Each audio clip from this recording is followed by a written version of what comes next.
Okay, so types of relation में हमने सबसे पहले एम्प्टी और यूनिवर्सल रिलेशन देखा था, याद होगा, और दोनों ही टाइप के रिलेशन को क्या बोलते हैं, ट्रिवियल रिलेशन बोलते हैं। फिर उसके बाद हमने रिफ्लेक्सिव, सिमेट्रिक और ट्रांजिटिव, ये तीनों टाइप देखे थे रिलेशन के, और अगर कोई रिलेशन तीनों होता है तो उस रिलेशन को क्या बोलते हैं, इक्विवेलेंस रिलेशन। तो रिफ्लेक्सिव की कंडीशन क्या है यश, A, A belongs to R for all small a belongs to set A, ये कंडीशन है रिफ्लेक्सिव की, समझ में आ गया। और ये तब जब वो रिलेशन किस पे डिफाइंड हो, on set A. On set ए मतलब दोनों सेट्स ए टू ए के बीच में रिलेशन है, ये रिफ्लेक्सिव की कंडीशन है। सिमेट्रिक की कंडीशन क्या है Ayush Gupta, A, B belongs to R implies B, A belongs to R। Transitive की कंडीशन क्या है प्रखर, B belongs to R and if B, C belongs to R, then A, C belongs to R. Implies A, C belongs to R, then relation is transitive। ये सबको clear हो गया, reflexive, symmetric, transitive. चलो अब जहां तक हमने question किया था उसी के आगे कंटिन्यू करते हैं। मैंने ये बोला था प्रॉपरली लिखने, नोटबुक में लिखा कि नहीं लिखा, नहीं लिखे हो, यहीं पर फंसोगे, फिर मैं बता रहा हूं, लिखा है तो अच्छा है, ठीक है। अगर ऐसा नहीं करोगे तो फिर मैं वार्निंग दे रहा हूं कि तुम लोग भूल जाओगे जो भी पढ़े। तो यहां से स्टार्ट करते क्वेश्चन नंबर 2 से। ये इंपॉर्टेंट क्वेश्चन है, पहले तो इसको प्रॉपरली लिखो अपनी नोटबुक में, ठीक है। तो यहां पर क्या लिखा हुआ है, इसको जिस तरह से मैं बताता हूं वैसे लिखो, पूरा क्वेश्चन लिखने की बजाय। Relation R on set of real numbers R, तो दोनों आर का थोड़ा सिंबल अलग से बना देना है, ठीक है। Such that R is a set of all A, B such that A is less than or equals to B square. A is less than or equals to B square. Note कर लिया question सबने? हाँ, बस ये इतनी चीज note करनी, ये काम किए, ओके। अब मान लो इस क्वेश्चन में चेक करना है रिफ्लेक्सिव है, सिमेट्रिक है, ट्रांजिटिव है, तो कैसे चेक करेंगे रिफ्लेक्सिव है कि नहीं, सिमेट्रिक है कि नहीं, ट्रांजिटिव है कि नहीं। तो यहां पर सबसे इंपॉर्टेंट पार्ट होता है ये वाला पार्ट, ठीक है। कोई भी एलिमेंट ए और बी उस रिलेशन में आएंगे अगर ये कंडीशन फॉलो होती है तो। अब क्या बताओ, हर एक कंडीशन में सबसे पहले रिफ्लेक्सिव की कंडीशन क्या होती है, मैं यहां पर लिख देता हूं। रिफ्लेक्सिव की कंडीशन क्या होती है, ए बिलोंग्स टू आर होना चाहिए। क्या ये सभी के लिए ट्रू होगा? जैसे अगर मान लो मैं 1 1 लेता हूं, 1 बिलोंग्स टू आर होगा कि नहीं, चेक करते हैं। तो 1 इज लेस देन और इक्वल्स टू 1 स्क्वायर, ये ट्रू हो गया। अगर मैं लेता हूं 2, ये रिलेशन आर में है कि नहीं, तो 2 इज लेस देन और इक्वल्स टू 2 स्क्वायर, क्या ये ट्रू है? और क्या ये सभी के लिए ट्रू है? क्या ये सारे रियल नंबर के लिए ट्रू है? पक्का? ऐसा कोई जिसके लिए ट्रू ना हो, सोचो थोड़ा। रियल नंबर 1 से नहीं आता, रियल नंबर -इंफिनिटी से +इंफिनिटी सारे नंबर रियल नंबर होते हैं। 0.1 भी है, -3.5 भी है, √2 भी है, √3 भी है, सारे रियल नंबर है। 0 के लिए क्या ट्रू होगा कि नहीं होगा बताओ? अगर 0,0 लूंगा तो क्या हो जाएगा, 0 इज लेस देन और इक्वल्स टू 0 स्क्वायर, ट्रू है, तो ये भी रिलेशन में होगा। 1/10 के लिए चलो चेक करते हैं, 1/10, 1/10 के लिए ट्रू है या नहीं, ठीक है। तो यहाँ लेफ्ट साइड पे 1/10, राइट साइड पे क्या आ गया, 1/10 का स्क्वायर, ऐसे ही आएगा। तो 1/10 छोटा होता है 1/100 से, क्या ये ट्रू है? 1/10 मतलब 0.1, और ये क्या हो गया 0.001, क्या ये ट्रू हुआ? क्या नहीं हुआ, ये नॉट ट्रू है, नॉट ट्रू। इसका मतलब ये इस रिलेशन से बिलोंग नहीं करेगा, और ये इस रिलेशन से बिलोंग नहीं करेगा मतलब ये रिलेशन रिफ्लेक्सिव नहीं होगा। समझ में आ गया ये चीज? क्योंकि रिफ्लेक्सिव के लिए हर एक रियल नंबर के लिए कंडीशन क्या होनी चाहिए? ट्रू होनी चाहिए। तो आप लिखो इसमें for reflexive relation a, belongs to R for all small a belongs to ये वाला R मतलब रियल नंबर वाला R, सारे रियल नंबर के लिए ट्रू होना चाहिए, तो ये रिफ्लेक्सिव होगा। अब आप सिंपली ये वाला एग्जांपल लिख दो, और भी कई एग्जांपल लिख सकते हो। और कौन सा लिख सकते हो? 1/2, 1/2 भी लिख सकते हो, क्योंकि 1/2 लेस देन और इक्वल्स टू 1/4, ये भी क्या हो जाएगा? फॉल्स हो जाएगा। समझ में आ रहा है ये चीज? तो ये वाला रिलेशन जो है वो ट्रू नहीं है, ये कंडीशन ट्रू नहीं है, दैट्स व्हाई ये नॉट रिफ्लेक्सिव हो जाएगा, नॉट रिफ्लेक्सिव। ठीक है, कंप्लीट करो इसको और फिर सिमेट्रिक लिखो। हाँ, नहीं, अगर आपको ये शो करना है कि ये नहीं है, तो आपको उसका एग्जाम्पल बताना पड़ेगा कि क्यों नहीं है, जस्टिफिकेशन देना पड़ेगा। ये क्वेश्चन अगर सब्जेक्टिव में आता है तो ठीक है।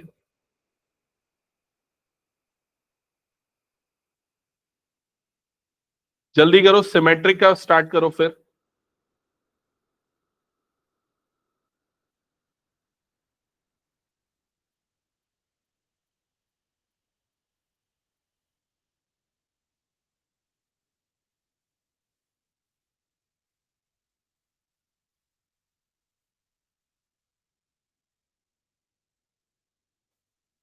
सिमेट्रिक की कंडीशन क्या होती है? फॉर सिमेट्रिक, तो ये अभी हमने रिकॉल किया था।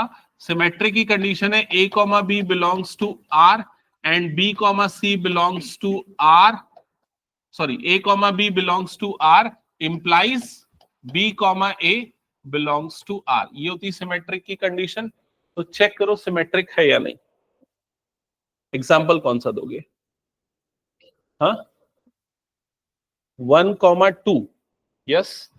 अगर मान लो मैं ये लेता हूं 1,2, तो क्या ये इस रिलेशन में आएगा या नहीं? तो उसके लिए हम चेक करेंगे क्या 1 लेस देन और इक्वल्स टू 2 स्क्वायर है? यस, ये है, तो ये ट्रू है। समझ में आ गया ये चीज?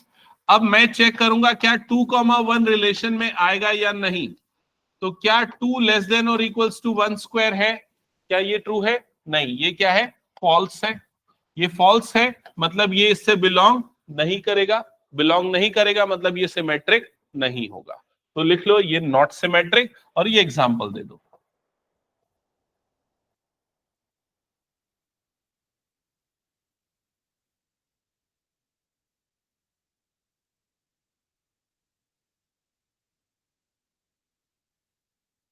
अब लास्ट ट्रांजिटिव के लिए लिखो, क्या होगा?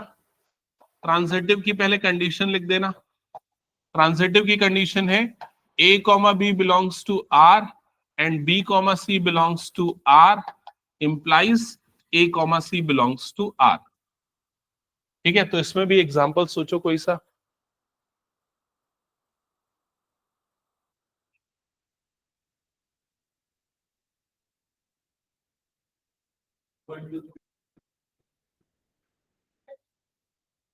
वन टू थ्री आएगा कि नहीं आएगा चेक करते। पहले देखते हैं 1,2, क्या ये रिलेशन में है? 1 इज लेस देन और equals to 2 square, true. 2,3 relation में है, 2 इज लेस देन और इक्वल्स टू 3 स्क्वायर, ये भी ट्रू। तो क्या होना चाहिए? 1,3, ये भी रिलेशन में होना चाहिए। तो क्या 1 इज लेस देन और इक्वल्स टू 3 स्क्वायर, क्या ये ट्रू है? ये भी ट्रू। तो ये तो ट्रांजिटिव आ गया। समझ में आ रहा है कि नहीं? तो नॉन ट्रांजिटिव चेक करना है आपको, नॉन ट्रांजिटिव प्रूफ करना है। एक्चुअली ये प्रूफ दैट वाला क्वेश्चन है, और ये इस सिचुएशन में ट्रू हो रहा है, लेकिन आपको ये बताना पड़ेगा हर सिचुएशन में ट्रू है या किसी सिचुएशन में फॉल्स है। चलो इधर पे देखते हैं, कोई एक दूसरा नंबर लेते हैं। मान लो मैं एक नंबर ले रहा हूं 2,1.5, क्या ये रिलेशन में आएगा या नहीं चेक करके देखते हैं। तो 2 इज लेस देन और इक्वल्स टू 1.5 का स्क्वायर। 1.5 का स्क्वायर कितना होता है? 2.25। तो 2.25 2 से बड़ा होता है, मतलब ये वाला स्टेटमेंट ट्रू है। समझ में आ गया ये चीज?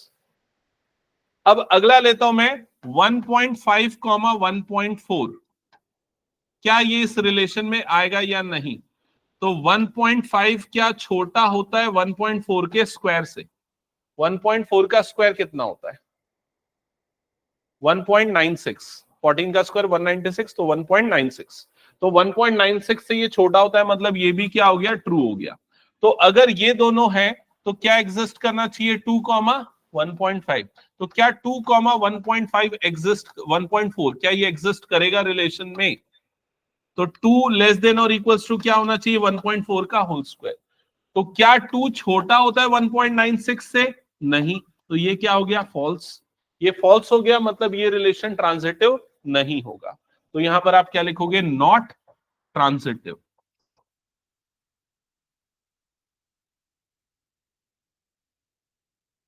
ओके, हो गया सबका ये। ऐसे दो क्वेश्चन जो अभी मैंने एक बताया, एकदम सिमिलर क्वेश्चन और है क्यूब वाला, उसको भी करना है। तो नेक्स्ट क्वेश्चन तुम लोग खुद से ट्राई करो, हटा दो उसको, नोट कर लो।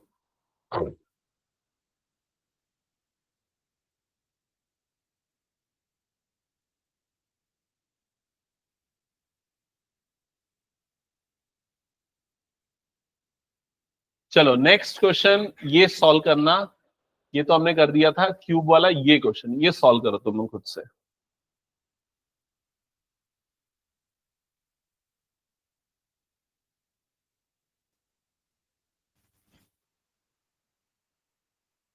एकदम सिमिलर क्वेश्चन है, रिलेशन आर है ना, और ऑन सेट रियल नंबर है, सारी चीजें सेम है, बस स्क्वायर की जगह पे यहां पर क्या आ रहा है, क्यूब। और आपको चेक करना है रिफ्लेक्सिव है, सिमेट्रिक है, ट्रांजिटिव है, क्या है ये चेक करना है। तो अपने आंसर्स प्रॉपरली लिखो, थोड़ा सोचो।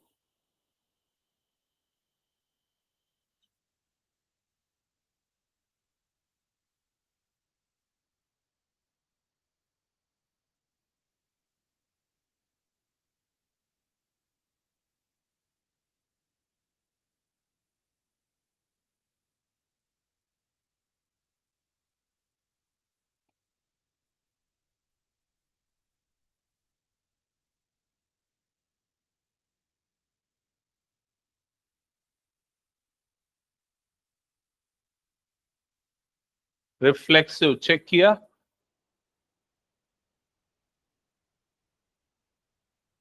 अब यहां आंसर नहीं पता ना, पिछले क्वेश्चन में तो चलो पता था, इस बार नहीं पता है।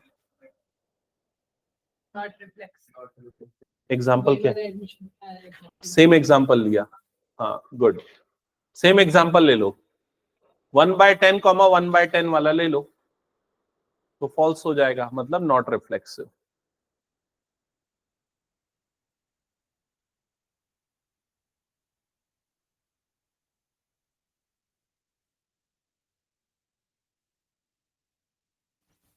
नहीं है समझ में?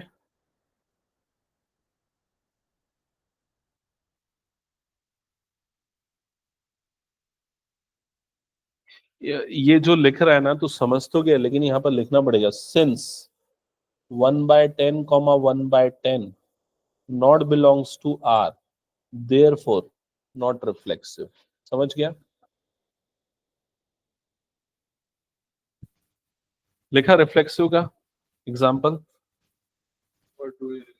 तो 2 और 2 के लिए तो ये गलत एग्जाम्पल हो गया ना, 2 और 2 के एग्जाम्पल लेने पे 8 इज लेस ग्रेटर देन और इक्वल्स टू 2, ये तो ट्रू आ रहा है, तो ये कंडीशन देके तू नॉट रिफ्लेक्सिव कैसे बोल सकता है?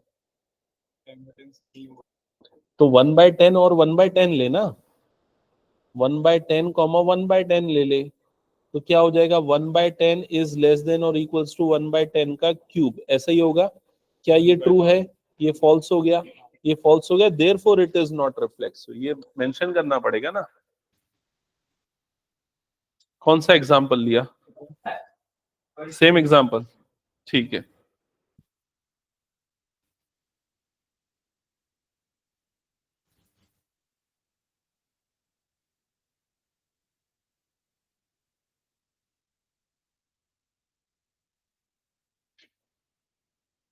इधर एक मिनट दिखा कॉपी, ये सही किया, बट यहाँ पर देखो ये मेंशन करना पड़ेगा, since 1/10 comma 1/10 not belongs to R, है ना, ये नॉट बिलोंग्स टू हो जाएगा।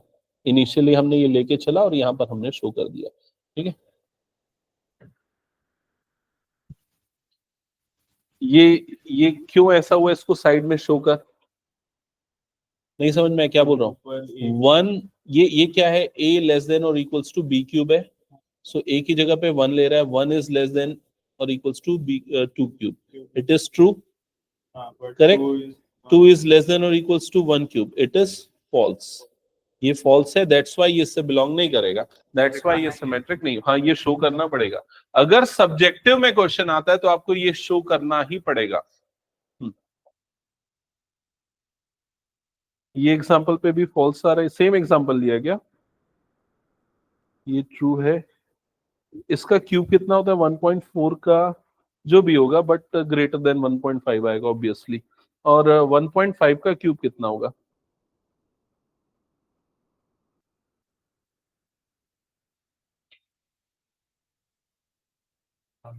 इसमें सेम एग्जांपल काम नहीं आ रहा होगा ना। 1.5 का क्यूब लेने पे वो एक्सीड कर जा रहा होगा 2 से, है ना, तो वो थर्ड वाला ट्रांजिटिव पे गलत कर रहे होगे। सोचो अब उसके लिए कुछ,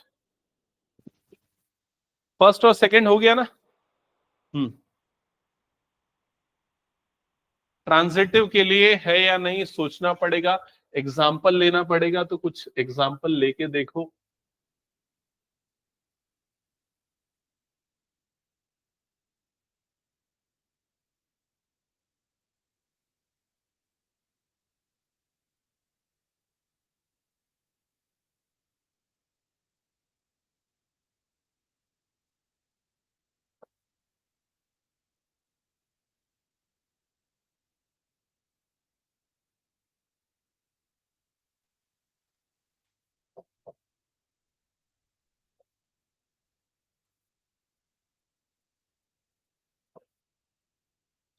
आ गया क्या एग्जाम्पल?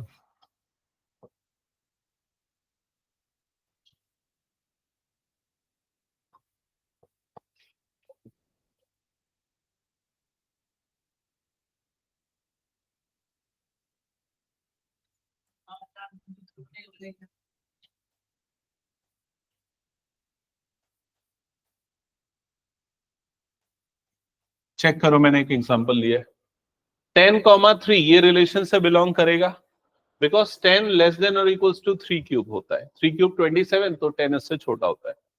3,2 भी इस रिलेशन से बिलोंग करेगा, बिकॉज 2 क्यूब कितना होता है 8, एंड 3 इज लेस देन 8, ठीक है। तो ट्रांजिटिव की कंडीशन है, अगर ए बी है, बी सी है, तो क्या एग्जिस्ट करना चाहिए, ए सी। तो मैं 10 और 2 के लिए चेक कर लेता हूं, तो 10 लेस देन और इक्वल्स टू 2 क्यूब, क्या ये ट्रू है, नहीं है, ये क्या आ गया, फॉल्स, मतलब ये वाला उस रिलेशन से बिलोंग नहीं करेगा, दैट्स व्हाई ये क्या हो जाएगा, नॉन ट्रांजिटिव।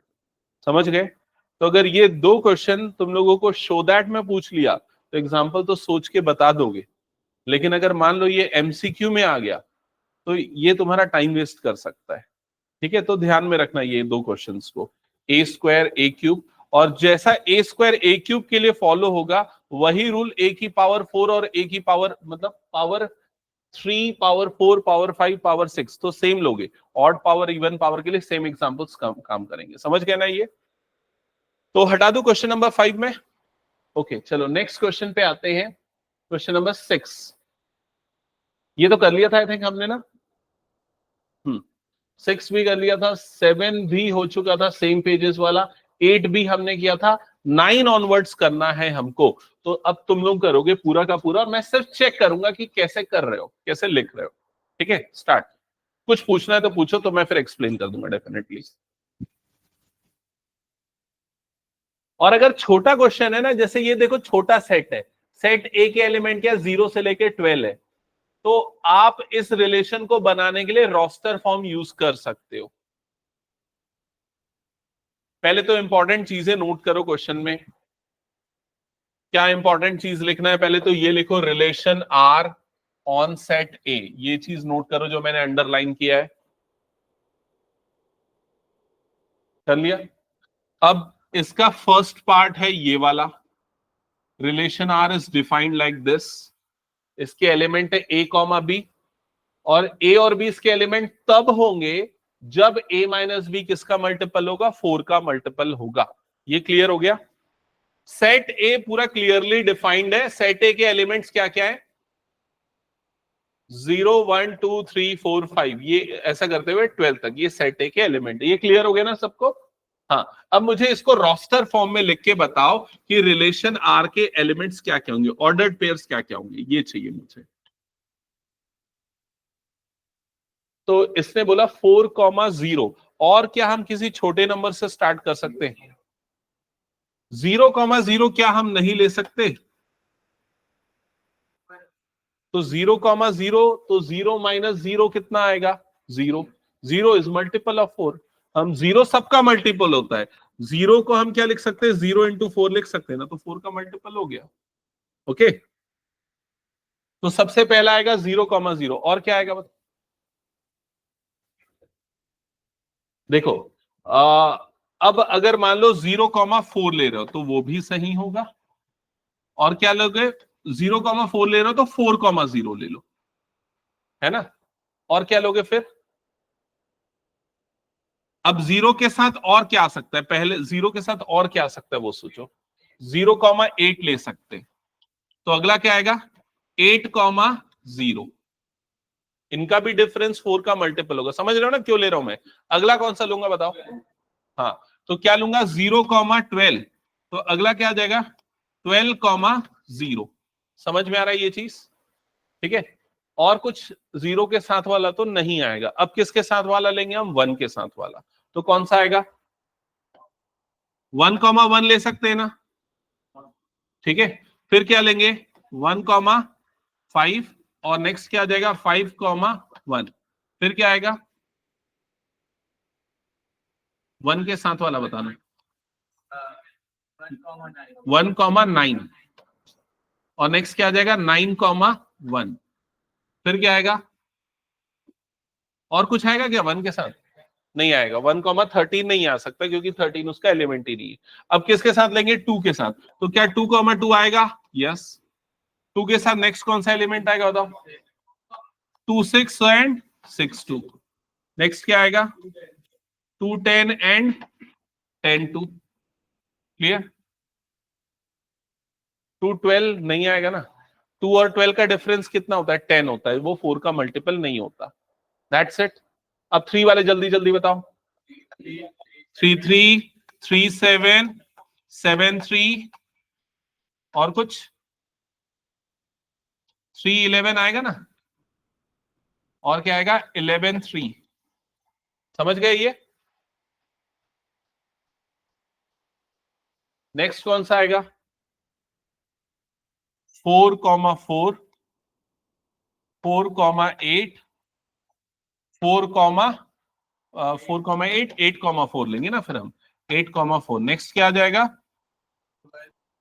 4,12 एंड 12,4। क्या ये समझ रहे हो। नेक्स्ट क्या आएगा,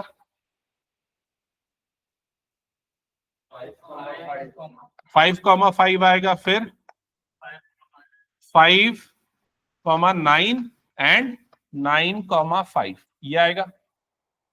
समझ गए। और कुछ आएगा क्या, नहीं। नेक्स्ट कौन सा नंबर लेंगे, 6 6। फिर उसके साथ क्या आ जाएगा, 6 10, एंड नेक्स्ट क्या आ जाएगा, 10 6। क्लियर हो गया। नेक्स्ट कौन सा नंबर आएगा, 7 7, और उसके साथ क्या आएगा, 7,4 11 एंड 11,7। समझ गए ना ये चीज। 7 3 और 3 7 तो हम पहले ले चुके हैं, यहां पर देख 7 3 और 3 7, है ना, ठीक है। तो जो भी नंबर ले रहा है अब उसके बड़े नंबर के साथ देखते जा रहे हैं। अगला कौन सा आएगा, 8,8, फिर 8,12 एंड 12,8 ये आएगा। नेक्स्ट कौन सा आएगा बताओ, 9 9, और 9 के साथ और कुछ नहीं आएगा, जो होने वाला था आ चुका है। नेक्स्ट कौन सा आएगा, 10 10। नेक्स्ट कौन सा आएगा, 11 11, और लास्ट आएगा 12,12। समझ में आ गया। तो ये तरीका जो अभी हमने देखा, ये समझ में तो आ गया, लेकिन ये बहुत कॉम्प्लिकेटेड है क्योंकि हमें बहुत सारे एलिमेंट लिखने पड़ेंगे। और अगर ये 12 तक है तो भी तो लिख लोगे, लेकिन मान लो 50 तक हो गया तो फिर तो फंस जाओगे। समझ गए कि नहीं? तो इसलिए हम इसको इस तरीके से न करके एक और तरीके से करेंगे जो जनरलाइज्ड फॉर्म होगा। समझ में आई ये चीज? तो देखो जनरलाइज्ड फॉर्म में इसको कैसे सॉल्व करोगे, ये मैं इसलिए बताया ये तरीका ताकि आपको समझ में आए कि कैसे हम निकाल रहे हैं। अब जनरलाइज फॉर्म में कैसे, सबसे पहले रिफ्लेक्सिव की कंडीशन क्या होती है हम रिकॉल करेंगे। तो a कॉमा a किससे बिलोंग करना चाहिए? r से। तो क्या होता है? रिफ्लेक्सिव। अब चेक करो कि मॉड a माइनस a की वैल्यू क्या होगी? 0। और 0 ये 4 का मल्टीपल है, it is multiple of 4। Clear हो गया ये चीज? और ये 4 का मल्टीपल है, इसलिए ये रिलेशन क्या हो जाएगा? रिफ्लेक्सिव रिलेशन हो जाएगा। क्लियर हो गया? क्योंकि ये सारे एलिमेंट के लिए ये 0 ही आएगा और सारे जीरोस 4 के मल्टीपल होंगे, दैट्स व्हाई ये रिलेशन क्या हो जाएगा? रिफ्लेक्सिव रिलेशन हो जाएगा। समझ में आई ये चीज? अब सिमेट्रिक के लिए कैसे प्रूव करोगे बताओ? जनरलाइज करके। अभी हमने एग्जांपल देखा तो वहां समझ में आ गया था ना कि अगर 3 7 आ रहा है तो 7 3 आएगा ही आएगा, अगर 4 8 आ रहा है तो 8 4 आएगा ही आएगा। ये एग्जांपल पे हमें समझ में आ गया कि ये सिमेट्रिक है, लेकिन हम उसको लिखेंगे कैसे? हम सारी चीजें तो लिख नहीं सकते ना, तो कैसे लिखना है इसको? तो सिमेट्रिक की डेफिनेशन लिख देंगे कि a कॉमा बी रिलेशन में है तो क्या एग्जिस्ट करना चाहिए? b कॉमा ए रिलेशन में होना चाहिए। अब यहां पर हम ऐसा लिखते हैं, मान लेते हैं कि मॉड a माइनस बी 4 का मल्टीपल है, तो इसको 4 इंटू एन लिख देता हूं। लेट अस कंसीडर कि a माइनस बी 4 का मल्टीपल है। ठीक है, तो अगर मान लो मैं इसमें मॉड के अंदर से माइनस बाहर निकाल लूं तो ये वाला टर्म क्या बन जाएगा? इस तरीके से, समझ रहे ना? ब्रैकेट बना बाहर निकाला तो ये क्या हो जाएगा? b माइनस ए। ये क्या हो जाएगा? 4n। ऐसा ही होगा। अब मॉड लेने के कारण ये माइनस को मैं दोबारा क्या बना सकता हूं? प्लस। तो इसको मैं क्या लिख सकता हूं? Mod b minus A is equal to क्या आ गया? 4n। मतलब अगर a माइनस बी 4 का मल्टीपल है तो b माइनस ए भी क्या होगा? 4 का मल्टीपल होगा। इसका मतलब जब जब ए बी रिलेशन में होगा तो बी ए भी क्या होगा? रिलेशन में होगा। तो इसलिए ये वाला रिलेशन क्या हो जाएगा? सिमेट्रिक रिलेशन हो जाएगा। क्या ये समझ में है कैसे लिखना है इसको? ठीक है। अब ट्रांजिटिव कैसे बताओगे? ट्रांजिटिव सब्सटीट्यूट करके। कैसे? सबसे पहले हम ले लेंगे कि a कॉमा बी रिलेशन में है। अगर ये रिलेशन में है तो मॉड a माइनस बी जो है वो 4 का मल्टीपल होगा, मतलब 4n होगा। समझ में आ गया ये चीज? अब अगर मान लो मैं मॉड हटाता हूं तो क्या लग जाता है यहां पर? Plus minus. तो प्लस माइनस को इधर लगा देता हूं, प्लस माइनस 4n। क्या ये क्लियर हो गया? फिर उसके बाद मैं ये अज्यूम करता हूं कि b कॉमा सी भी किस में है? रिलेशन में है। तो इसका मतलब मॉड b माइनस सी की वैल्यू भी 4 की मल्टीपल होगी, मतलब क्या आ जाएगा? 4m आ जाएगा। क्लियर हो गया ये चीज? अब मॉड हटाएंगे तो बताओ क्या होगा यहां पर?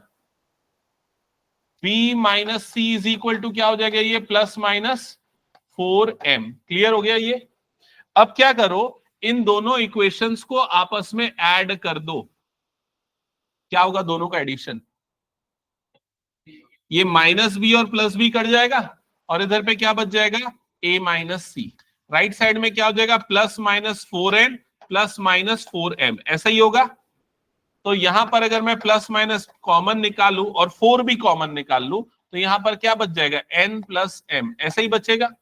मतलब आपको a माइनस सी भी क्या मिला? 4 का मल्टीपल मिला। तो इसका मतलब a माइनस सी भी उस रिलेशन में आएगा।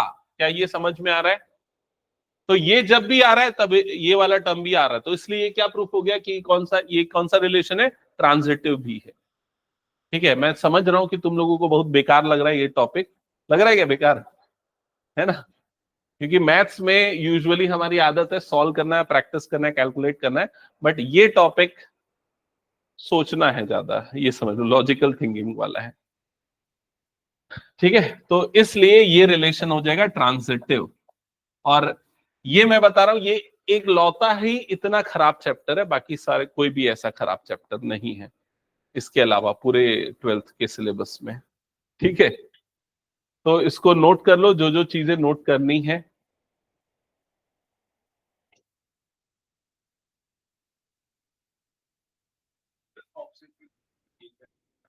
रोस्टर फॉर्म मैंने समझाने के लिए किया, रोस्टर फॉर्म, ताकि तुम लोग उसको फॉर्म कर पाओ। अगर मान लो कभी एग्जाम में उसको काटना मत, उसको रखे रहना, उसको वाला गलत लिख दिया रोस्टर फॉर्म। अच्छा, अगर मान लो छोटे सेट के साथ ये दे दिया रहता तो रोस्टर फॉर्म से चेक करना बहुत आसान हो जाता है। और जनरली अगर ये क्वेश्चन एमसीक्यू में आएगा तो वो छोटे सेट के साथ आएगा, 1 या 2 मार्क्स के लिए। ठीक है, हटा दो ये, फिर मैं सेकंड वाला पार्ट करके बताओ, सेकंड वाला खुद से लिख के बताओ।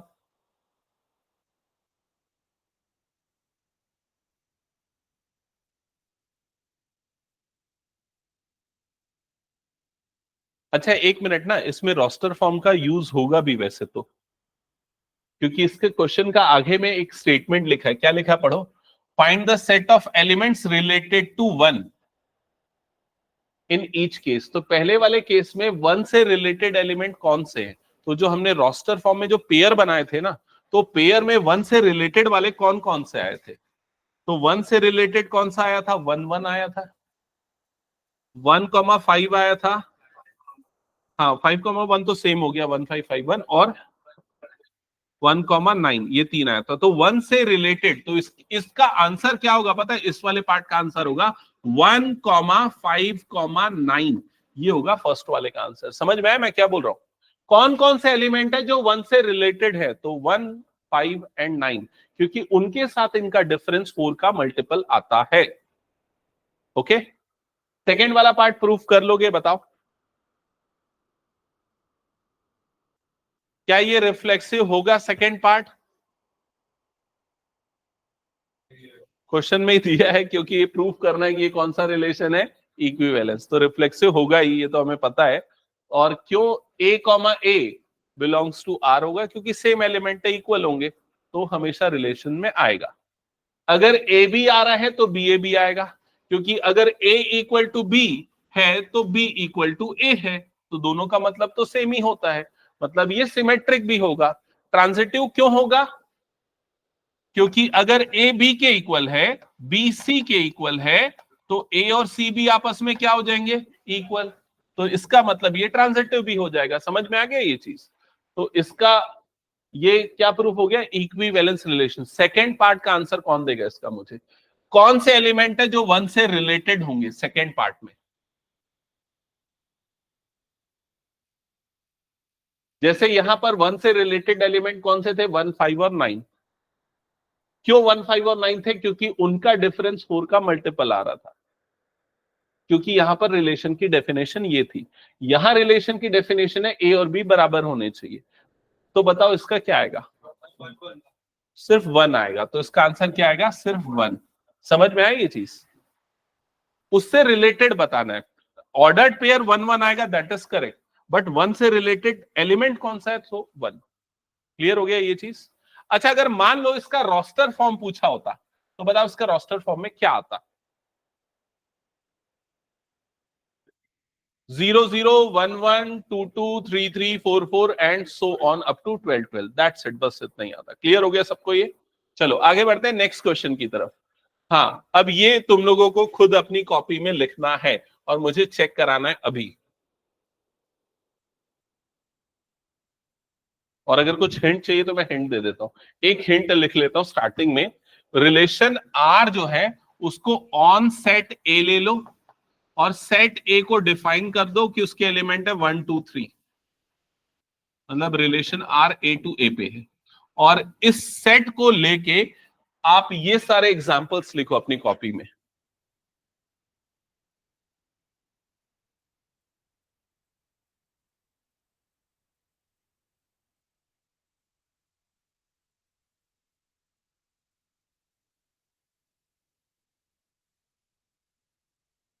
तो फर्स्ट में पूछ रहा है आपको ऐसे सेट का एग्जांपल देना है जो सिमेट्रिक हो लेकिन रिफ्लेक्सिव नहीं होना चाहिए और ट्रांजिटिव नहीं होना चाहिए। किसी ने लिखा तो बताओ।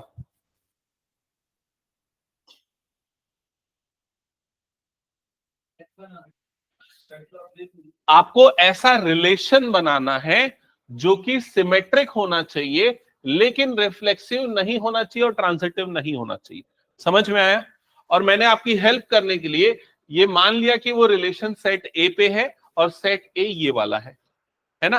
तो रिलेशन में एलिमेंट क्या क्या हो सकते हैं, एक एग्जांपल के लिए मान लो मैं एक गलत एग्जांपल भी लेता हूं, मान लो मैं एक रिलेशन आर ले लेता हूं जिसके एलिमेंट आ रहा है 1 1 2 2 3 3। मान लो ये एग्जांपल मैंने ले लिया, तो ये कौन से तरह का रिलेशन है? क्या ये रिफ्लेक्सिव है? बताओ रिफ्लेक्सिव है कि नहीं है, क्योंकि 1 1 2 2 3 3 है। क्या ये सिमेट्रिक है? क्यों नहीं है? तो ए बी, मान लो ये ए ये बी है, तो ये बी ए क्या होगा? 1 1 ही होगा। सिमेट्रिक भी है ना भाई। क्या ये ट्रांजिटिव है? तो ये ट्रांजिटिव भी है, ये ट्रांजिटिव भी है। क्यों ट्रांजिटिव है? इस तरीके से देख लो, मान लो 1, 1 रिलेशन में है, 1, 1 भी रिलेशन में है, तो उसको काट दो तो क्या आना चाहिए? 1, 1 रिलेशन में आना चाहिए, वो आ रहा है, मतलब ट्रांजिटिव भी हो गया एक तरीके से, समझ रहे हो ना। तो ये रिफ्लेक्सिव भी है, सिमेट्रिक भी है, ट्रांजिटिव भी है। तो मैंने ये एग्जांपल लिया। वैसे ही तुम लोगों को कोई ऐसा एग्जांपल लेना है जिसमें वो सिमेट्रिक हो लेकिन रिफ्लेक्सिव और ट्रांजिटिव ना हो। अब सोच के बताओ कौन सा एग्जांपल दोगे फर्स्ट के लिए। इसने बोला 1, 2 और 2, 1। बाकी लोग चेक करके बताओ क्या इसने सही बोला है गलत बोला। क्या ये सिमेट्रिक है? तो 1 2 है तो 2 1 आ रहा है, सिमेट्रिक है ना। क्या ये रिफ्लेक्सिव है? क्यों नहीं है? 1 1 2 2 3 3 नहीं है। क्या ये ट्रांजिटिव है? नहीं है। क्यों नहीं है? क्योंकि देखो 1 2 है तो ये दोनों को हटाने के बाद क्या बचता है? 1 1, वो होना चाहिए। क्या 1 1 है मेरे पास? नहीं है, मतलब ये ट्रांजिटिव नहीं है। तो इसका एग्जाम्पल सही है फर्स्ट वाला। समझ में आ गया सबको मैं क्या चाह रहा हूं, क्या एक्सपेक्ट कर रहा हूं?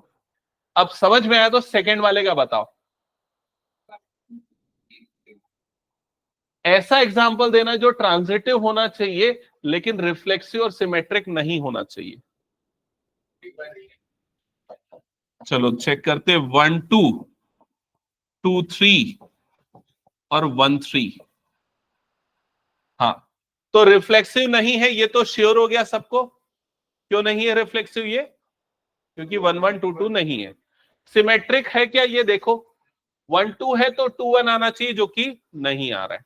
ट्रांजिटिव है तो 1 2 है, 2 3 है तो क्या आना चाहिए? 1 3, वो आ रहा है, मतलब ट्रांजिटिव है। तो ये एग्जाम्पल इसका करेक्ट है सेकंड वाले के लिए। और बाकी लोग एग्जाम्पल्स दो, सोचो, थोड़ा दिमाग लगाओ। थर्ड, रिफ्लेक्सिव और सिमेट्रिक दोनों होना चाहिए लेकिन ट्रांजिटिव नहीं होना चाहिए।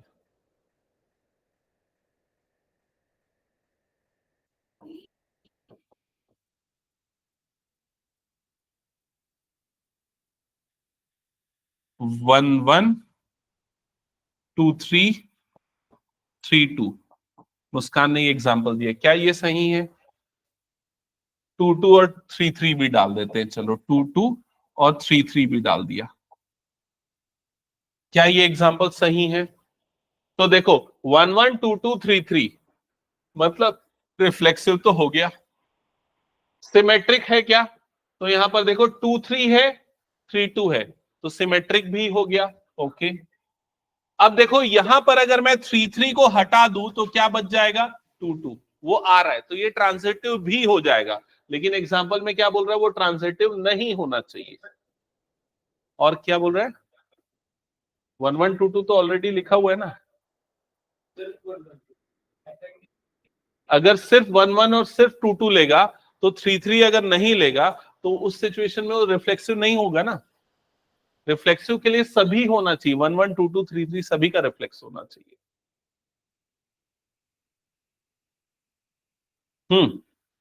बताओ और क्या ले सकते हैं? सर मैं बोल रहा हूँ हाँ एग्जांपल अलग एग्जांपल में सिर्फ 1 1 और 2 3। हाँ, तो मैं समझ गया जो तू बोल रहा है, सिर्फ ये बोल रहा है ना, सिर्फ ये लेने के लिए बोल रहा है। तो ये रिफ्लेक्सिव भी नहीं होगा ना, क्योंकि रिफ्लेक्सिव के लिए 1 1 2 2 के साथ 3 3 भी आना चाहिए।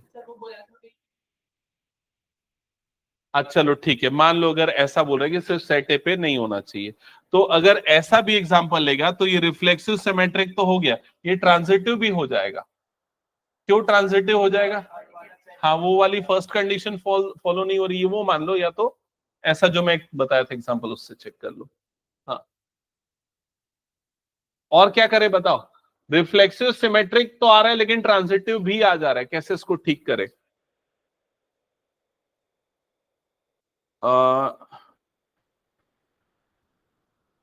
एक और अगर इसमें कुछ और ऐड कर दे तो, मान लो मैं लेता हूं 1 2 और 2 1, ये भी आ रहा है ना? हाँ,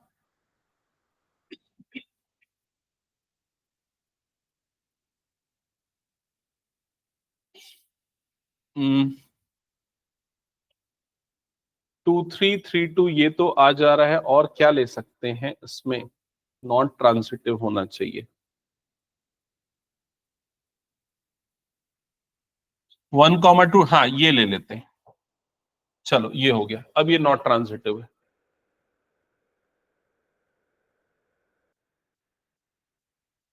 लग रहा है ट्रांजिटिव है ये, लग रहा है। 1 2 है, 2 1 है, तो 2 2 काटने पे क्या आ रहा है? 1 1, तो लग रहा है ये ट्रांजिटिव है। 2 3 है, 3 2 है, ये काटने पे क्या आ रहा है? 2 2, वो भी है। लेकिन ये देखो 1 2 है मेरे पास, 2 3 भी है मेरे पास, तो क्या आना चाहिए? 1 3। वो आ रहा है क्या? नहीं आ रहा है, मतलब ये ट्रांजिटिव नहीं है। समझ में आया कि नहीं ये चीज? ठीक है, तो ये एग्जांपल आप ले सकते हो जिसमें ये रिफ्लेक्सिव सिमेट्रिक दोनों है बट ट्रांजिटिव नहीं है। हम्म, क्या चीज? जो चेक करने वाला है वो पढ़ा लिखा होगा, वो समझ जाएगा अगर तुम लोग कोई भी एग्जांपल दोगे तो। ठीक है, और इस क्वेश्चन का ऑब्जेक्टिव ये नहीं है कि ये क्वेश्चन एग्जांपल देने के फॉर्म में पूछा जाएगा। इसका ऑब्जेक्टिव ये है कि आपको वो लॉजिक समझ में आना चाहिए जो फॉलो हो रहा है यहाँ पर। अगर मान लो एग्जाम में कैसा पूछेगा, मैं एक एग्जांपल के लिए बता रहा हूं, उसने ये दे दिया, ये दे दिया, और आपको बोलेगा बताओ ये रिफ्लेक्सिव है, सिमेट्रिक है, ट्रांजिटिव है, कैसा है? तो आपको ये समझ में आना चाहिए कि हाँ ये रिफ्लेक्सिव है, ये सिमेट्रिक है और ट्रांजिटिव नहीं है। तो क्यों नहीं है ट्रांजिटिव, उसका रीजन मैंने अभी समझाया। समझ में आया ये चीज? तो क्वेश्चन इस फॉर्म में नहीं पूछा जाएगा, वो दूसरे किसी फॉर्म में पूछा जाएगा। ओके, चलो फोर्थ का एग्जाम्पल बताओ। 1 1 2 2 3 3, पहले तो 3 3 ले लेते हैं क्योंकि सिमेट्रिक तो रिफ्लेक्सिव तो होना चाहिए, तो इसलिए ये तो पूरा लेना पड़ेगा। समझ में आ गया? हाँ, ट्रांजिटिव भी हो जाएगा, अभी तो पूरा हो जाएगा, ये इक्विवेलेंस हो जाएगा, है ना? अभी हमको कोई और लेना पड़ेगा, तो कौन सा ले बताओ अब इसमें? 1 2 ले लिया, 2 3 ले लिया, अब क्या लेना पड़ेगा? 1 2 और 2 3 ले लिया, तो क्या लेना पड़ेगा? 1 3 लेना पड़ेगा। समझ में आ गया ये चीज? तो देखो ये रिफ्लेक्सिव तो है, ट्रांजिटिव भी हमने बता दिया कि है, सिमेट्रिक क्यों नहीं है? 1 2 है और 2 1 यहां पर नहीं आ रहा है। समझ में आया ये चीज? क्लियर? ओके। और जो एग्जाम्पल मैं दे रहा हूं ना, मतलब जो मैंने मन से एग्जाम्पल लिया ना, ऐसे कोई रैंडमली कोई सोच के नहीं लिया है। मैंने जो एग्जाम्पल लिया है, इसी एग्जाम्पल पे बेस्ड इस तरह के क्वेश्चन बहुत बार पूछे गए हर तरह के एग्जाम्स में, हर तरह के बोर्ड एग्जाम्स में और कॉम्पिटिटिव एग्जाम्स में। ठीक है, ओके। चलो फिफ्थ का बताओ क्या होगा? Symmetric, transitive but not reflexive. 1 2 2 1 1 2 2 1 1 2 2 1 2 3 लेगा तो फिर कैसे होगा? 1, 1 3 उमांश सही बोल रहा है। 1 2 2 1 1 1, हाँ सिमेट्रिक है, ट्रांजिटिव है, रिफ्लेक्सिव क्यों नहीं है? 2 2 और 3 3 नहीं है। समझ में आया? ठीक है, तो ये एग्जाम्पल हो गया। तुम लोगों का वो लॉजिक बिल्डअप होना चाहिए और उसको ध्यान में रखना है, ताकि अभी से 10 महीने बाद जब एग्जाम हो, 11 महीने बाद, तब ये चीज याद रहे। समझ में आ गया? हटा दो फिर इसको मैं क्वेश्चन पूरा। हाँ, मैं आप ट्रांजिटिव को ऐसे प्रूव किए 1,1 वो ट्रांजिटिव, तो इसमें एक्स्ट्रा की देखिए ये वाले में, ये वाले में, हाँ। अगर मैं ये नहीं लिखता, अगर मैं ये नहीं लिखता तो ये रिफ्लेक्सिव होता, ट्रांजिटिव भी होता, लेकिन ये सिमेट्रिक भी हो जाता। सिमेट्रिक भी हो जाता ना, 1 1 का सिमेट्रिक क्या है 1 1, 2 2 का सिमेट्रिक क्या है 2 2। लेकिन क्वेश्चन की डिमांड क्या थी कि रिफ्लेक्सिव ट्रांजिटिव होना चाहिए लेकिन सिमेट्रिक नहीं होना चाहिए, इसलिए मैंने ये चीज ऐड की। समझ में आ गया? कौन सा वाला? ये वाला, ये वाला, पहले 3 वाला, ये वाला ट्रांजिटिव कैसे होगा ये चीज? तो ट्रांजिटिव की कंडीशन पहले क्या है, ए बी रिलेशन में है, बी सी रिलेशन में है, तो क्या रिलेशन में होना चाहिए, ए सी। तो ए बी को मान ले 1 1, तो 1 1 रिलेशन में है ना। फिर बीसी को भी मान ले 1 1, ये 1 1 रिलेशन में है ना। तो इसको अगर मैं हटा दूं तो क्या बच गया? हाँ, यहां पर ले रहा हूं मैं सेम। क्लियर? या इस जैसे हमने यहां पर ए बी और बी ए को सेम लिया ना रिफ्लेक्सिव सिमेट्रिक चेक करने के लिए, इसका सिमेट्रिक पार्ट वही होगा उस तरीके से। क्लियर हो रहा है ये चीज? ओके। या दूसरे पर्सपेक्टिव से अगर सोचना है तो भाई यहां पर ये 1 से 1 है, 1 की इमेज 1 है। अब 1 से स्टार्ट होने वाला कोई एलिमेंट है क्या? नहीं है। मतलब ए बी है लेकिन बी से स्टार्ट होने वाला कुछ नहीं है। फिर जैसे 2 से 2 है, 2 से स्टार्ट होने वाला कुछ है क्या? नहीं है। 3 3 है, तो 3 से स्टार्ट होने वाला कुछ है क्या? नहीं है। तो मैंने ये बताया था पिछली क्लास में, वाइफ और फादर वाला एग्जांपल याद होगा अगर, तो अगर ए बी है लेकिन बीसी वाला एग्जिस्ट ही नहीं होता है तो उसको हम क्या लेते हैं? ट्रांजिटिव लेते हैं। उस तरीके से भी समझ सकता है उसको। क्लियर हो गया ये चीज? ओके, चलो हटा दो ये क्वेश्चन में फिर। हाँ, अब इसका आंसर लिखो तुम लोग जल्दी, इसको क्वेश्चन को पढ़ो भी, इंपॉर्टेंट पॉइंट्स लिखना। क्या लिखा है? रिलेशन, जो जो अंडरलाइन लिख कर रहा हूं उसको लिखो। Relation R on set A, on set A, और फिर यहां पर रिलेशन आर को इसने डिफाइन किया है। ये पूरी की पूरी डेफिनेशन लिखो। Relation R on set A,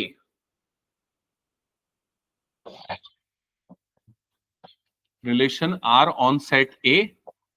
तो इस रिलेशन आर के जो एलिमेंट है वो ऑर्डर्ड पेयर पी क्यू है, और पी और क्यू कब रिलेटेड होंगे वहां पर एक लंबी सी उसने स्टेटमेंट लिखी है। उस स्टेटमेंट का मतलब क्या है?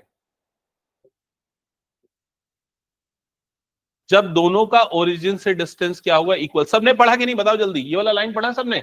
Distance of P from the origin is same as distance of Q from origin. अब इस चीज को मैं शॉर्ट में लिखना चाहता हूं यहां पर अपनी कॉपी में, तो कैसे लिखूं? लिखूंगा OP is equals to O Q.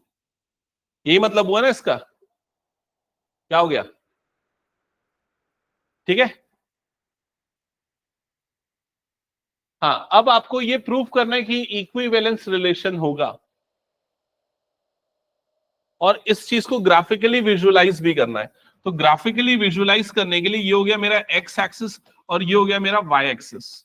ठीक है। यहां पर मैं एक पॉइंट ले रहा हूं पी, ये एक पॉइंट हो गया मेरा पी, जिसका ओरिजिन से डिस्टेंस, ये वाला हो गया डिस्टेंस ओरिजिन से। ठीक है। अब ये बताओ क्या ये रिलेशन रिफ्लेक्सिव होगा या नहीं होगा? पी कॉमा पी रिलेशन में होगा क्या? होगा, क्योंकि रिलेशन बोलता है डिस्टेंस इक्वल होना चाहिए, मतलब रिफ्लेक्सिव होगा। ठीक है। अब ये बताओ क्या ये सिमेट्रिक होगा या नहीं होगा? तो अगर OP और OQ इक्वल है, मान लो Q यहां पर ले लेता हूं, Q यहां पर ले लेता हूं, तो अगर ये डिस्टेंस इक्वल है तो ये डिस्टेंस इक्वल है, मतलब OP और OQ इक्वल आएगा। तो PQ और QP दोनों एग्जिस्ट करेगा। समझ में आ रहा है? तो ये सिमेट्रिक भी होगा। ट्रांजिटिव होगा कि नहीं बताओ? ट्रांजिटिव होगा कि नहीं बताओ? मान लो यहां पर एक और नया पॉइंट ले लेता हूं R, है ना। तो अगर OP is equal to OQ है, OQ is equal to OR है, तो क्या OP और OR इक्वल आएगा? तो OP और OR भी क्या आ जाएगा? इक्वल आएगा। समझ में आएगी नहीं ये चीज? तो ये ट्रांजिटिव भी हो जाएगा, मतलब ये कौन सा रिलेशन हो जाएगा? Equivalence relation. क्लियर हो गया ये चीज? ये चीज तो ठीक है। उसके बाद वाली लाइन फर्दर वाली पढ़ो, क्या लिखा है?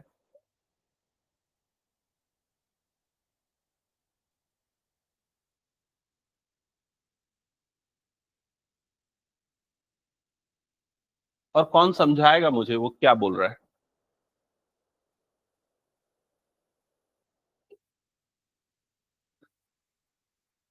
R O is equals to OP लिए तो R Q R O, equals to OP. हाँ R Q फिर equal नहीं होगा, transitive नहीं होगा. ट्रांजिटिव होगा ना। ओपी ओ क्यू के इक्वल है, ओ क्यू ओ आर के इक्वल है, तो ये दोनों भी तो आपस में इक्वल होंगे ना, इसीलिए तो मैंने इक्वल लिखा ना। मैं नहीं समझ पाया, क्या डाउट है तेरा? अलग एग्जांपल ले रहा हूँ. R O is equals to OP लिए. हाँ, R O is equal to O Q, हाँ R Q equal कहाँ? आर क्यू,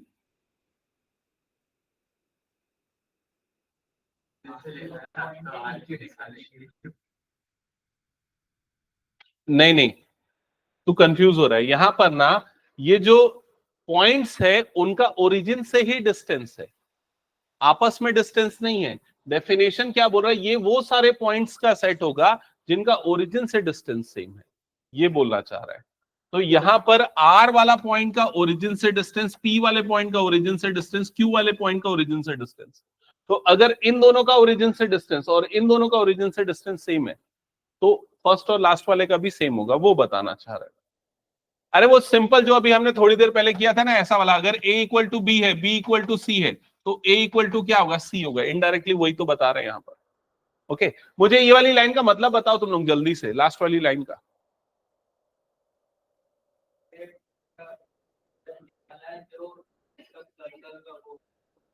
ये बोल रहा है further show that set of all points to p, set of all points related to p, तो जितने भी पॉइंट p से रिलेटेड होंगे, तो कौन कौन से पॉइंट p से रिलेटेड होंगे, वो सारे पॉइंट जिनका ओरिजिन से डिस्टेंस क्या होगा, सेम होगा। तो ये वाला पॉइंट यहां आएगा, ये वाला पॉइंट यहां पर आएगा, ये बहुत सारे पॉइंट यहां पर आएंगे। समझ में आ रहा है कि नहीं? तो ये सारे पॉइंट जिनका ओरिजिन से डिस्टेंस सेम होगा, अगर उन पॉइंट को ज्वाइन करेंगे तो क्या मिलेगा, सर्कल मिलेगा। और जिसका सेंटर कहां पर होगा, ओरिजिन पे होगा। समझ में आया ये चीज? ठीक है, तो आपके असर्शन रीजन वाले जो क्वेश्चन आते हैं ना, 2 क्वेश्चन याद होगा लास्ट के, उसमें इस तरह के लॉजिकल क्वेश्चन पूछ सकता है, ध्यान रखना। हटा दो फिर इसको मैं। हाँ, सिमेट्रिक कैसे हुआ? सिमेट्रिक इसलिए क्योंकि, जिसको नोट करना है वो नोट कर लो अभी। सिमेट्रिक इसलिए क्योंकि अगर ओ पी और क्यू रिलेशन में है ना, मतलब P का ओरिजिन से डिस्टेंस और Q का ओरिजिन से डिस्टेंस बराबर है, यही मतलब हुआ। तो QP भी रिलेशन में होंगे क्योंकि Q का ओरिजिन से डिस्टेंस और P का ओरिजिन से डिस्टेंस बराबर है। इस रिलेशन का मतलब है OP is equal to OQ, ये मतलब हो गया। तो QP का मतलब क्या होगा, OQ is equal to OP। तो ये दोनों इक्वल, तो ये दोनों भी इक्वल, इसलिए ये सिमेट्रिक। ओके, हटा दो फिर इस एग्जाम्पल, इस क्वेश्चन को मैं। चलो नेक्स्ट। हाँ, इसका आंसर बताओ मुझे जल्दी, पूरे पार्ट का, पहले तो फर्स्ट वाले का बताना। रिलेशन आर नोट भी करना, रिलेशन आर किस पे डिफाइंड है, सेट ए पे। सेट ए किसका सेट है, ट्राइंगल्स का सेट है, set of all triangles, set of all triangles. And relation R is defined like this. Relation R की डेफिनेशन है, तो रिलेशन आर में जो एलिमेंट आ रहे हैं T1, T2, ये उसके एलिमेंट है। और यहां पर ये T1 और T2 तब आएंगे जब T1 T2 के सिमिलर होगा, तब। Similarity of triangle class 10th में जो पढ़ते थे, याद होगा। ठीक है, तो T1 और T2 तभी आएंगे जब दोनों एक दूसरे के सिमिलर होंगे। क्लियर हो गया ये चीज? ओके, अब अगर मान लो मैं कोई एक ट्रायंगल T ले रहा हूं, तो क्या कोई ट्रायंगल खुद के सिमिलर होता है या नहीं होता है? होता है ना। तो इसका मतलब T, जो है वो रिलेशन R में आएगा, और जब भी ऐसा होता है तो वो रिलेशन क्या होता है, रिफ्लेक्सिव। समझ में आ गया ये चीज? दूसरा कंडीशन, मान लो मैं ये लेता हूं कि T1 और T2 आपस में सिमिलर हैं, तो क्या T2 और T1 ये भी आपस में सिमिलर होंगे। ABC similar to PQR, PQR similar to ABC, यही मतलब हुआ इसका। तो अगर ये बोलने का मतलब है कि T1 कॉमा T2 अगर रिलेटेड है तो T2 कॉमा T1 भी आपस में क्या हो जाएंगे, रिलेटेड हो जाएंगे। समझ में आ गया ये चीज? तो इसका मतलब ये रिलेशन कौन सा हो जाएगा, सिमेट्रिक। क्या ये समझ में आ गया? अब ट्रांजिटिव के लिए कैसे लिखोगे बताओ, ट्रांजिटिव के लिए कैसे बताओगे कि अगर T1 similar to T2, T2 similar to T3, तो क्या T1 और T3 भी सिमिलर होंगे? हाँ होंगे। समझ में आ गया? तो ये दोनों है तो ये कंडीशन भी ट्रू होगी, तो उसको लिख दो T1 comma T2 belongs to R, T2 comma T3 belongs to R implies T2 comma T1 comma T3 belongs to R। ये हो गया ट्रांजिटिव भी प्रूफ। समझ में आ गया ये चीज? ये तो ठीक है, ये तो शो दैट था। मुझे इसके नीचे वाले का आंसर चाहिए, ये वाली लाइन का आंसर। कंसीडर 3 ट्राइंगल्स, पहला ट्राइंगल T1 जिसकी साइड ये है, देखो इधर पे 3 ट्राइंगल है। T1 वाला ट्राइंगल जिसकी साइड्स क्या दी हुई है, 3 4 5। T2 वाला ट्राइंगल उसकी साइड क्या दी हुई है, क्या दी हुई है, 5 12 और 13। T3 वाला ट्राइंगल उसकी साइड क्या दी हुई है, 6 8 और 10। ठीक है। अब क्वेश्चन में बोल रहा है T1 T2 T3 कौन से आपस में एक दूसरे से रिलेटेड है, T1 और T3 क्यों रिलेटेड है? वो सिमिलैरिटी का रूल होता था ना, साइड्स का रेशियो क्या होना चाहिए, equal. SSS criteria for similarity. तो 3/6 1/2, 4/8 1/2, 5/10 1/2। समझ में आ गया ये चीज? तो ये दोनों क्या हो जाएंगे, सिमिलर। T1 और T2 होंगे क्या सिमिलर? नहीं, भले ही दोनों राइट एंगल ट्राइंगल है लेकिन वो दोनों सिमिलर नहीं होंगे। क्या ये क्लियर हो गया सबको? हाँ, कुछ नोट करना है या हटा दूं मैं इसको फिर? चलो नेक्स्ट। हाँ, इसका लिखो जल्दी से आंसर, सब शो दैट वाले हैं क्वेश्चन। क्यों? हाँ ठीक है, जा जल्दी करो, 3 4 क्वेश्चन ही बचे हैं, फिर मैं प्रीवियस ईयर क्वेश्चंस निकालूंगा।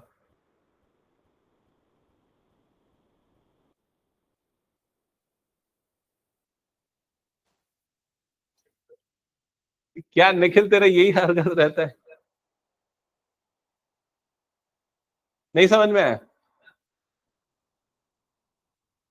ठीक है, अभी इस पे ध्यान दो थोड़ा।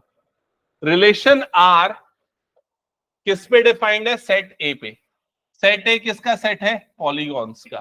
पॉलीगॉन्स कौन से होते हैं? पॉलीगॉन और पेंटागॉन में डिफरेंस होता है, ठीक है। 3 से ज्यादा साइड वाले जितने भी क्लोज्ड फिगर होते हैं सारे पॉलीगॉन होते हैं। मतलब क्वाड्रिलेटरल, पेंटागॉन, हेक्सागॉन, समझ में आया? ये सारे पॉलीगॉन है। क्लियर हो गया ये चीज? तो यहां पर ये पॉलीगॉन का सेट है, और यहां रिलेशन आर में P1 और P2 ये वो पॉलीगॉन रिलेटेड होंगे आपस में जिनकी साइड्स आपस में क्या है, सेम है। मतलब अगर कोई 2 पेंटागॉन है तो ये आपस में रिलेटेड होगा, कोई 2 हेक्सागॉन है तो आपस में रिलेटेड होगा, 2 क्वाड्रिलेटरल आपस में रिलेटेड होंगे। क्लियर हो गया? अब ये इक्विवेलेंस रिलेशन है, ये आपको शो करना है, तो कर दोगे ये शो? क्योंकि P कॉमा P रिलेटेड होगा, 2 पेंटागॉन सेम है तो आपस में रिलेटेड। P1 कॉमा P2 है तो P2 कॉमा P1 भी होगा, ठीक है। और P1 P2 है, P2 P3 है तो भी होगा, क्योंकि 1 और 2 में और 2 और 3 में साइड का काउंट सेम है, तो पहले और तीसरे में भी सेम होगा, तो इक्विवेलेंस आएगा। अब इसमें क्या बोल रहा है, what is the set of elements in A related to right triangles T with sides 3 4 5। तो आपको ये बोल रहा है सेट ए में वो एलिमेंट कौन से होंगे जो कि ट्राइंगल टी से रिलेटेड हैं। 0। तो पॉलीगॉन मतलब ट्राइंगल भी पॉलीगॉन, 3 या 3 से ज्यादा साइड्स जिसकी भी होती है वो सारे पॉलीगॉन होते हैं। 3 या 3 से ज्यादा साइड्स वाले सारे क्लोज फिगर पॉलीगॉन होते हैं, ठीक है। हाँ तो बताओ, इसका आंसर होगा सारे ट्राइंगल्स का सेट। सारे ट्राइंगल आपस में ट्राइंगल से क्या हो जाएंगे, रिलेटेड होंगे। समझ में आया? ये इसका आंसर नहीं आया क्या समझ में? रिलेशन आर में एलिमेंट आएंगे P1 कॉमा P2। P1 और P2 कब आएंगे? जब इन दोनों के नंबर ऑफ साइड्स क्या होंगे? इक्वल, सेम होंगे। समझ में आया? अब अगर मान लो P1 को ले रहे हैं हम T मतलब ट्राइंगल। कौन से ट्राइंगल? Right angle triangle. तो P2 क्या हो सकता है? तो P2 वही फिगर होगा जिसमें 3 साइड्स होंगी, मतलब क्या हो जाएगा? ट्राइंगल्स। तो P2 भी क्या होगा? सारे ट्राइंगल्स का सेट होगा। दैट्स इट, और कुछ नहीं। ठीक है, चलो नेक्स्ट, इसका आंसर बताओ क्या होगा। अब इस क्वेश्चन में, क्वेश्चन के स्टोरी पे बता देता हूं, तुम लोग बोर हो रहे हो, सुन लो इधर जल्दी से, फिर मैं सीधा एमसीक्यू पे आता हूं, पीवाईक्यू पे आता हूं, जो आपको ज्यादा बेटर लगेगा समझने के पॉइंट ऑफ व्यू से। यहां पर रिलेशन आर दिया हुआ है। रिलेशन आर किस पे डिफाइंड है? सारे लाइंस के सेट पे एल पे। ठीक है, और यहां पर L1 और L2 उन लाइंस को लेंगे जो लाइंस आपस में क्या है? पैरेलल है। तो क्या ये रिफ्लेक्सिव होगा, और क्यों होगा? क्योंकि अगर कोई लाइन L है तो वो खुद के पैरेलल होगी क्या? तो आंसर है यस। कोलिनियर लाइन को पैरेलल लाइन बोल सकते हैं। ठीक है, दूसरा, क्या कोई लाइन L1 L2 के पैरेलल है तो L2 L1 के पैरेलल बोलना सही होगा? यस। तो ये रिफ्लेक्सिव था, सिमेट्रिक भी हो गया। अगर L1 L2 के पैरेलल है, L2 L3 के पैरेलल है, तो क्या L1 और L3 भी पैरेलल होंगे? तो आंसर होगा यस। तो इसका मतलब ये ट्रांजिटिव भी हो गया। समझ में आई ये चीज? अब इसके बाद बोल रहा है कि ये इक्विवेलेंस रिलेशन है, शो करना, तो आपको वो स्टेटमेंट लिखना पड़ेगा जो मैं आपको समझाया। और आखिरी में ये बोल रहा है कि अगर मान लो ये एक लाइन है तो इसके पैरेलल लाइन की इक्वेशंस बताओ क्या होंगी। 11th वाला कंसेप्ट लगेगा, वो फॉर्मूला याद है, y is equal to M X plus C. तो इसके पैरेलल वो सारी लाइन आएंगी जिसका स्लोप इसके स्लोप के क्या होगा? बराबर होगा। तो वो लाइन कौन सी हो जाएगी? y is equal to 2x plus C. C की वैल्यू बदल सकती है लेकिन स्लोप इसका क्या हो जाएगा? सेम हो जाएगा। Point intercept, slope intercept form, याद आया ये चीज? तो वो कंसेप्ट यहां पर अप्लाई होगा। तो इसके सेकेंड पार्ट का आंसर ये वाला होगा। हटा दूं फिर इसको मैं? चलो नेक्स्ट क्वेश्चन। ये 2-3 क्वेश्चंस हैं जो आपको थोड़ा सा अच्छे से समझने पड़ेंगे। देखो यहां पर जैसे ये क्वेश्चन, ये जो 2-3 क्वेश्चन है ना, यही एग्जाम में पूछे जाते हैं, इसी तरह के समझ लो। ठीक है, चलो इसका आंसर मुझे बताओ क्या होगा। सब अपने अपने आंसर रेडी रखना है, ऐसा नहीं कि एक बता दिया तो मैं छोड़ दूंगा, मैं सभी से पूछूंगा और रीजन भी पूछूंगा।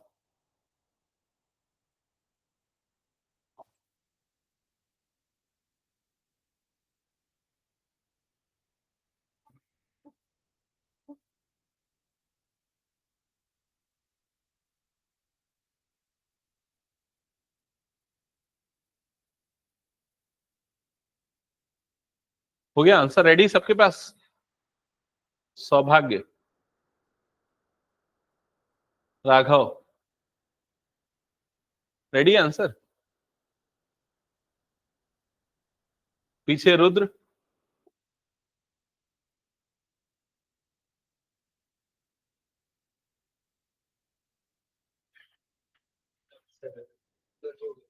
हो गया रेडी? तो मैं क्वेश्चन ऐसे नहीं पूछूंगा ऑप्शन ए बी सी ऐसा नहीं। पहले ये बताओ ये रिफ्लेक्सिव है कि नहीं? रिफ्लेक्सिव है क्योंकि 1 1 2 2 3 3 4 4 सब आ रहा है। ये सिमेट्रिक है कि नहीं? सिमेट्रिक क्यों नहीं है? 1 2 है बट 2 1 यहां पर नहीं है। ट्रांजिटिव है या नहीं? है क्या? ओके, 1 3 है, 3 2 है, 3 3 हटा दो तो 1 2 आ रहा है। आ रहा है ना? हाँ, ठीक है। और ऐसा कुछ है जो नहीं आ रहा है? नहीं, सारा कुछ यहां पर एग्जिस्ट कर रहा है, मतलब ये ट्रांजिटिव भी है। तो क्या हो जाएगा इसका? Option B, reflexive and transitive but not symmetric. सबको क्लियर हो गया ना ये? आखिरी क्वेश्चन, चलो इसका आंसर बताओ।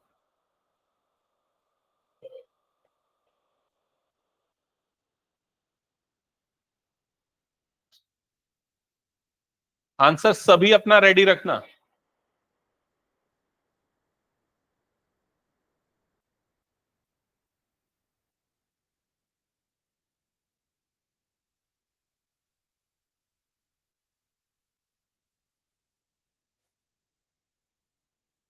हो गया रेडी?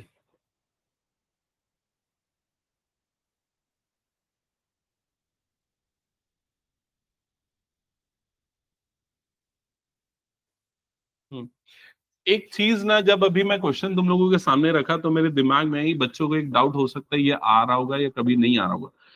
अगर मैं 3,8 सिर्फ लिखूं तो दो चीजों का इंटरप्रिटेशन हो सकता है इसका। जब आप क्लास 9th में पढ़े थे तो रियल नंबर का सबसेट पढ़ा था, याद है कि नहीं? इसका मतलब क्या होता है? 3 से लेके 8 तक के सारे रियल नंबर का सेट, यही होता है ना? याद आया ये चीज? इसको हम ऐसा भी बोलते हैं, x greater than 3 less than और 8। लेकिन ये 3,8 यहां पर क्या इंटरप्रिटेशन हो रहा है उसका? Ordered pair. क्लियर हो गया? हाँ, तो इसका कौन सा ऑप्शन करेक्ट आ रहा है? बी, ए, सी? ओके, ये तो नहीं है।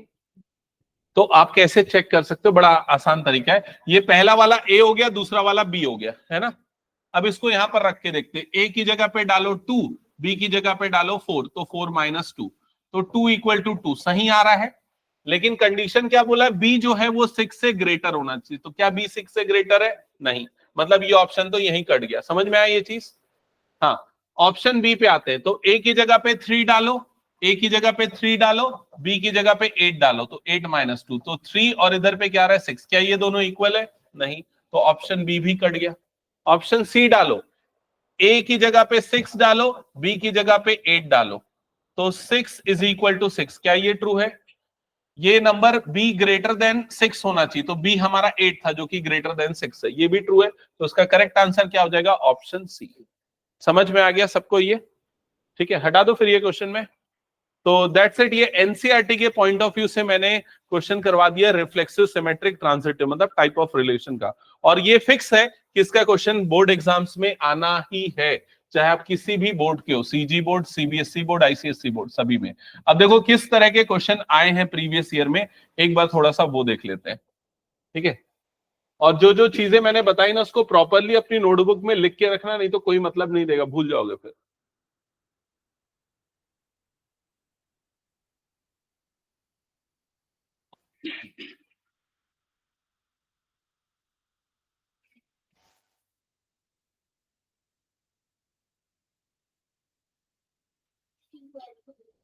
हाँ बस आया 2 मिनट।